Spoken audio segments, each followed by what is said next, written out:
Hi, this is Marc Roth, and this is Mathematics for Social Justice. Today's video is on pigeonhole puzzles, which actually don't have anything to do with the pigeonhole principle. They're just number puzzles. I'll show you with an example. The first pigeonhole puzzle is 060. I usually use this one as my example. It's a moderate difficulty. I have other ones that are easier and other ones that are harder. But the goal is to put the numbers in 1 through 9 with no repeats into the 9 empty holes. There's a way for me to know what this number is. And let me start by just telling you it's 6. And I'll explain later why I know it's 6. So 6 has to go here. No other number 1 through 9 could go there. Now, this will have a unique solution if we agree that this number will be less than this. This will be less than this, this will be less than this, and this will be less than this. And what I'm going to try to do now is not only put the numbers in the right places, I'm going to try to prove that the answer is unique. I do that by eliminating any other possibility. So to start, I'd like to know whether this 6 is going to be a 6 or a 16. This has to be a 6 because there's no box over here for a 1. I actually think it's going to be a 16. So I'm going to do something counterintuitive. I'm going to assume it's going to be a 6. And if I can show that you can't finish the problem if it's a 6, then we can throw out that possibility, and it has to be a 16. Well, if this were just a 6, since it can't be 0 and it has to be 10, we carry a 1. And this can't be 10, can't be 0. So it is 10, and we also carry a 1, which means these two numbers add to 5. And these two numbers add to 5 if this is 6. Well, if that was the case, I would have 1, 4, 2, 3, or 2, 3, 1, 4. And if I had 1, 2, 3, and 4 used in that way, I wouldn't be able to make the 10 because I can't go 5 and 5. I can't use 5 twice. So I can't finish the puzzle if this is 6 and not 16.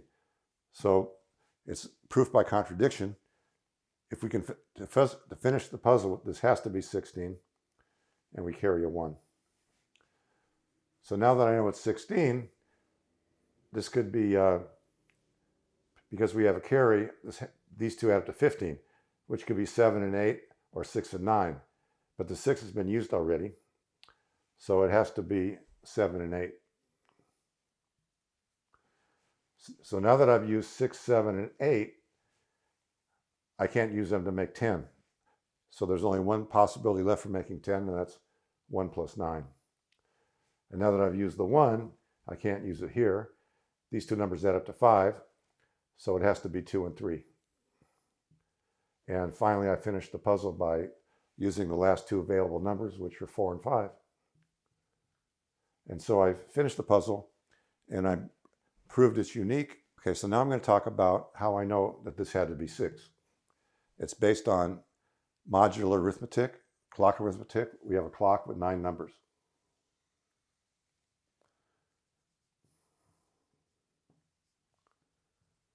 So this is 0, but it's also 9. Then I have 1, 2, 3, 4, 5, 6, 7, 8.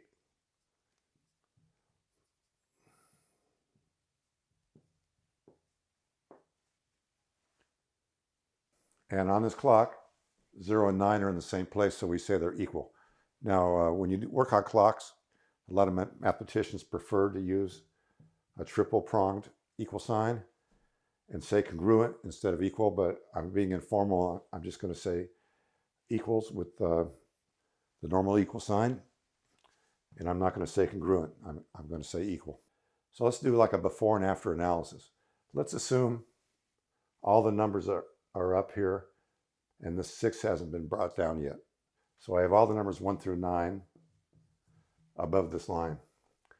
And when I bring this down, when I bring a number down, pretend it's money. This money and this money will be equal. And because it'll be the same money above and below, if you divide by 9 here and divide by 9 here, you'll get the same remainder. But there's a trick for finding the remainder when you divide by 9. You just find the digit sum. So in this case, the digit sum is going to be 6. Now remember, we're assuming We haven't brought down this number yet. So if you look at these three numbers and add them, you get 6. And if you add the numbers 1 through 9, you get 45. And to find the digit sum, you add 4 and 5 and get 9. But remember, 9 is the same as 0 on this clock. So we're basically adding on this clock. So basically we get 9 or 0, basically. And we need to bring one down so that this equals this. Let me just start with a different example. Suppose we're going to take the problem 234 and divide by let's make this 2 and divide by 9. I immediately know that the remainder is going to be 7. And the way I know is I just add these digits. 2 plus 3 plus 2 is 7. So how could I explain that? Let me tell a story about a baseball team. Suppose there's this small baseball team with exactly 9 players, and they actually sell tickets. There's 9 players, they split the money 9 ways. Anything left over goes to the ball person. So in this case, the ball person would get $7. The ball person never gets more than $8. The question is, how come we can just add these digits to find out the remainder is 7? Well, this 2 will contribute 2 to the ball person. Why is that? Because it's in the hundreds column, and 200 is equal to 100 plus 100. And each 100 is 99 plus 1. 99 plus 1. So the ball players get 99, the ball person gets 1. The ball players split 99, the ball person gets 1. So this 2 contributes 2 to the ball person. So what about this 30? This 30 is equal to 10, 10, and 10. So again, the ball players get 9, the ball person gets 1. The ball players get 9, the ball person gets 1. The ball players get 9, the ball person gets 1. So the ball person gets 1 plus 1 plus 1. So this 3 contributes 3 to the ball person. And of course, 2 contributes 2 to the ball person. So the remainder is 2 plus 3 plus 2 is 7 when you're dividing by 9. It's a special property of 9. And how could you make this more formal? Well, you could take the 232 and you could break it down into 200 plus 30 plus 2. And you could break that down into 2 times 100 plus 3 times 10 plus 2. And break that down into 2 times 99 plus 1 plus 3 times 9 plus 1 plus 2. So when you use the distributive law, you get 2 times 99 plus 2 plus 3 times 9 plus 3 plus 2. So these are the amounts that the ball person would get. And suppose you had a bigger number, like 7, 5, 8, 2, 8, 5, and you divide by 9. So this time when you add everything up, you get 12, 14, 22, 27. Then you continue and add 2 and 7 to get 9, and that's actually equal to 0. The ball person will get 0. If they sold this many dollars worth of tickets, the ball person will get 0 in this particular game. So when you add this up, get 27, and you continue adding, what you finally end up with is called the digit sum.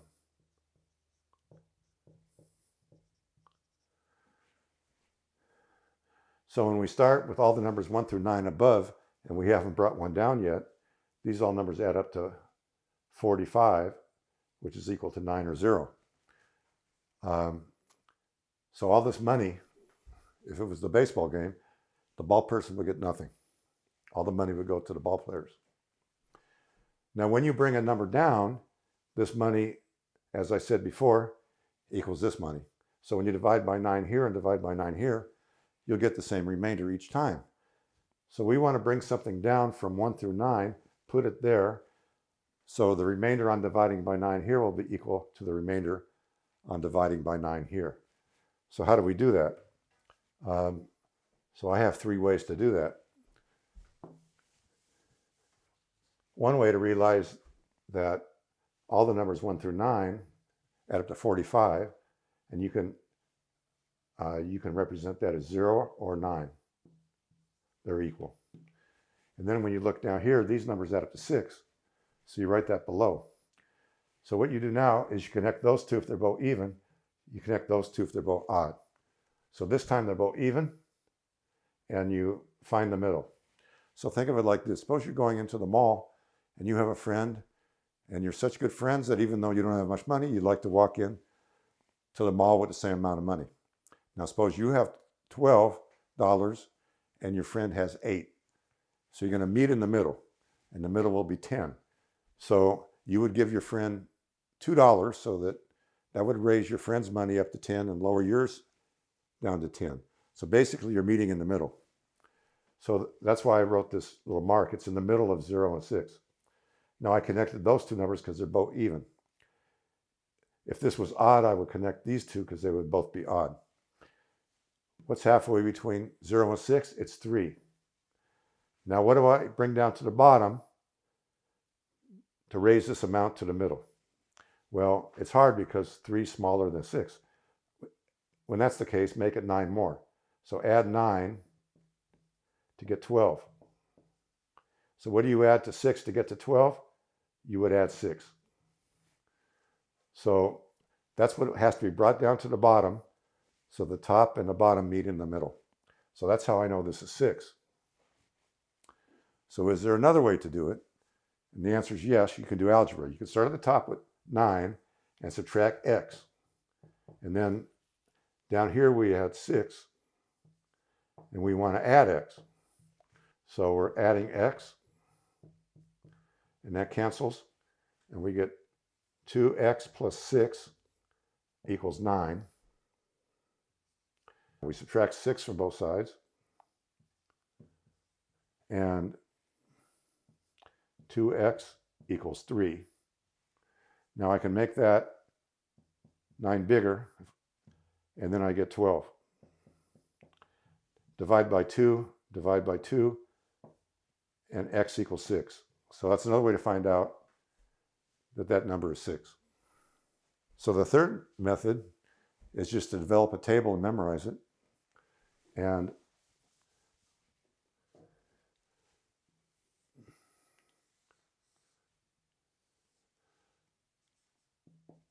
so I'm letting DS stand for digit sum.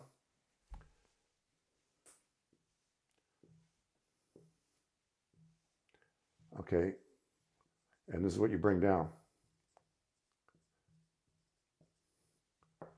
So if your digit sum is 0, you bring down a 9, which is basically they're equal actually. If your digit sum is 1, you raise it 3 to 4. If your digit sum is 2, you lower it 3. Well, 12 on this clock, 2 on this clock would be equal to 10 and 11. So 11, when you subtract 3, becomes 8. And 3 becomes 3.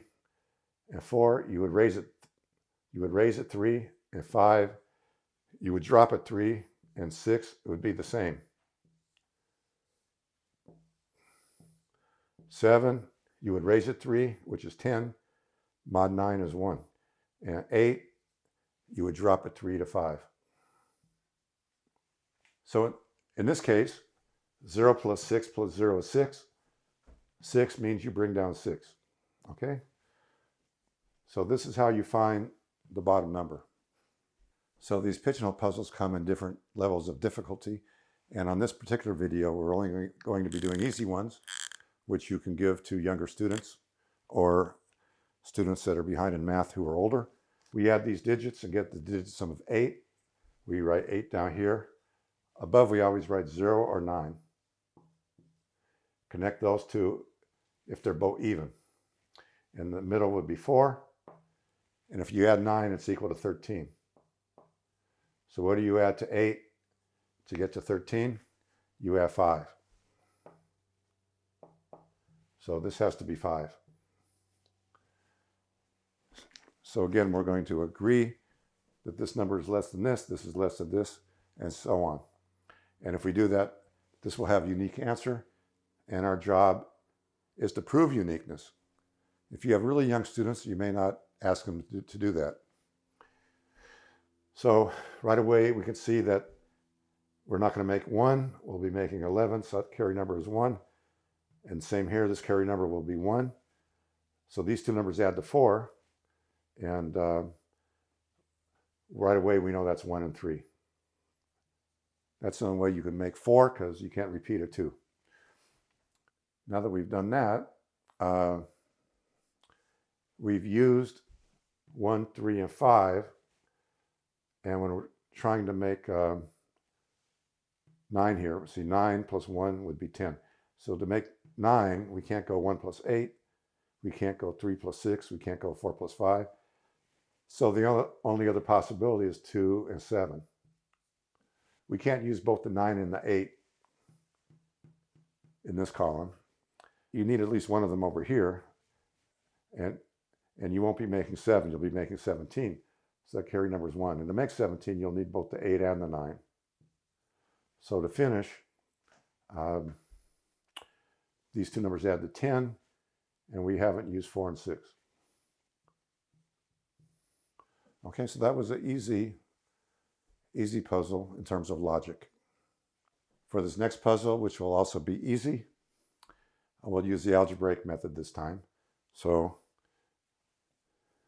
we have 9. We're assuming all the numbers 1 through 9 are above. They add up to 45. And if you add 4 and 5, you get 9. So we're going to bring a number down later. So right now we'll call that number x. We're subtracting x from the numbers 1 through 9. And when we do that, the digit sum here is 3, because 4 plus 8 is 12, and 1 plus 2 is 3. So when we do that, we're going to be adding that same x to 3. To solve the equation, we add x to both sides. That cancels, so we get 2x plus 3 equals 9. Subtract 3 from both sides. That cancels, so 2x equals 6. Divide by 2. Divide by 2x equals 3. So we know this has to be 3. So now to solve this, I can see right away that this can't be 0. It's got to be 10, so we carry 1. Once I do that, I know this will be 1 and 2. Now that I've used 1 and 2, I can't make 3. So this has to be 13. I carry a 1.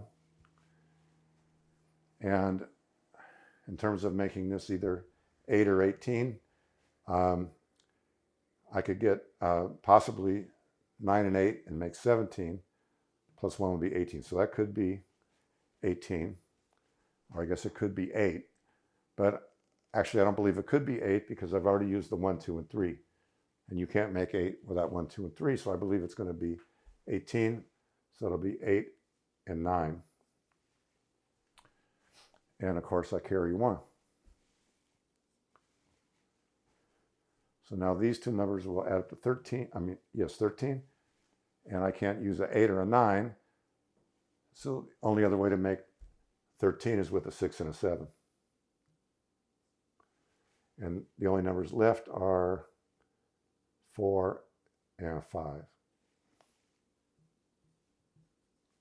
So for the next example, I need the digit sum of 3, 9, and 1. I can always ignore a 9 and because it's equal to 0 on the clock. So 3 plus 1 is 4. So I can write that down here. I can write 0 or 9 at the top. I connect these two because they're both even. And I find the middle, which is 2. And 2 can be increased by 9 to equal 11. And what do I add to 4 to get to 11? I would add 7. So this has to be 7. So to solve the puzzle, I know when you get 9, you're going to carry 0. You can't make 19. And when you have a 1, you're going to carry a 1. And when you have 3, the only way to make 3 is 1 and 2. Now, I want to know if I'm going to be making 7 or 17. I could make either, because I could put 3 and 4 for 7, or 9 and 8 for 17, so I'm not sure yet. In terms of making this number 8, I can't go 1 and 7. I can't go 2 and 6. It's got to be 3 and 5. I can't put both the 8 or 9 in this column, so they have to go here. And I get 17. I carry the 1. And so far I haven't used a 4 and a 6. So now let's try a puzzle that's slightly harder. This is a bit more difficult, but probably still very doable. In terms of difficulty, I would call this one step up, and there'd be like a couple of more levels of difficulty after this. But to find this number, you find the digit sum of these digits, and if you add them, you get 19, and you can ignore the 9 of 19, so the digit sum will be 1. And up here you write 0 or 9. Connect those two because they're both odd. The number in the middle is 5. And what do you add to the bottom? To get 5, you add 4. So this has to be 4. As soon as you know that's 4, you know this will be 1. You don't know if that'll be a 2 or a 3 yet, depending on the carry. But you know that'll be a 1. So now, it may take me a little longer because I didn't prepare this, but I'm going to try to do it in real time. Now we can't make 18 because 9 and 8 is only 17. So this is definitely going to be 8, and we carry 0. And this can't be 4 because we've already used the 1. We can't make 4 without a 1. So this will be 14, and we'll carry 1. Now to make 14, we could go 5 and 9 or 6 and 8. So we're not sure which one yet. And since we're making 8, it could be 1 and 7, 2 and 6, or 3 and 4. But it can't be 1 and 7. We use the 1. We can't be, well, it can't be 1 and 7. It could still be 2 and 6 or 3 and 5. So actually we don't know this column yet either.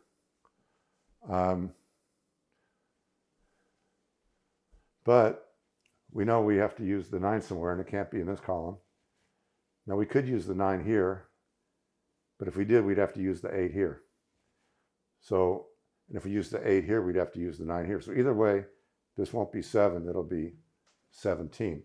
So we carry the 1, and this must be 2. So now I can't go 1 and 7, 2 and 6. I can only go 3 and 5. So to go 14, I can't go 9 and 5 because I've used the 5. So it has to be 8 and 6. And so to make 17, I'd have to go 9 and 7. 9 and 7 is 16 plus 1 is 17. So this was slightly more challenging. So let's try one more in the second level of difficulty. I haven't practiced this one, so I'll try to solve it in real time. So first we add these digits and get 8. So let's start with x. Actually, x and subtract 9. And I'm doing that backwards. Let's start with 9 and subtract x. And whatever we do, we add to 8. So the number you subtract is actually the number 1 through 9 that you're bringing down. And when you add it to the bottom, which starts out being 8. So to solve this equation, we can add x to both sides. That cancels. So 2x plus 8 equals 9. Subtract 8 from both sides. So 2x equals 1. We can increase 1 by adding 9 to it, so we get 10. And when you divide by 2, you get 5. So 8 becomes 5. The bottom number becomes 5. So what I'm saying is if these numbers add up to 8, this bottom number will be 5. So now I'll try to do this without any preparation. Right away we know that this is going to be 10 and not 0, so we carry 1. And as soon as we see a 4 here, we know that's going to be a 1 there. And again, we can't make this 4 without the 1, so this has to be 14, and we carry 1, which makes this 2. Now we can't make 5 without a 1 or a 2, so it'll be 15. But we're not sure how to make 15 yet. It could be 9 and 6, or 7 and 8. And we know these two numbers are going to make 13. And we can't use 5 when we make 13. So 13 could be 4 and 9. It can't be 5 and 8. But it still could be 6 and 7. So we're not sure about that yet. So in terms of making 10, we've already used the 1 and the 2. So this would have to be 3 and 7 or 4 and 6. And we're not sure about that yet.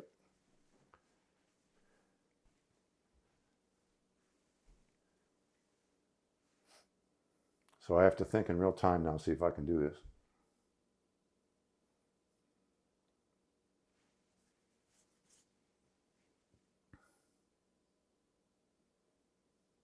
Let's try to figure out where 3 has to go. So we can't put 3 in this column. And here we're making 14, which makes this 13, right? And you won't be using a 3 when you make 13. So you won't be using 3 in this column or this column. The 3 has to go in this column. And it would go with 6. So now, when you know that's 6, that can't be 6 and 9, it has to be 7 and 8. And now to make 14, we still haven't used the 9. So 9 and 4 is 13. So we've used all the numbers 1, 2, 3, 4, 5, 6, 7, 8, and 9. Okay, so here's a few more puzzles you can use. So this is going to be blank 1, 7, 9 on the bottom. This will be 6, 1, 3 blank on the bottom. So here's 6 more. The first 3 are in the first level of difficulty, and the last 3 are in the second level of difficulty.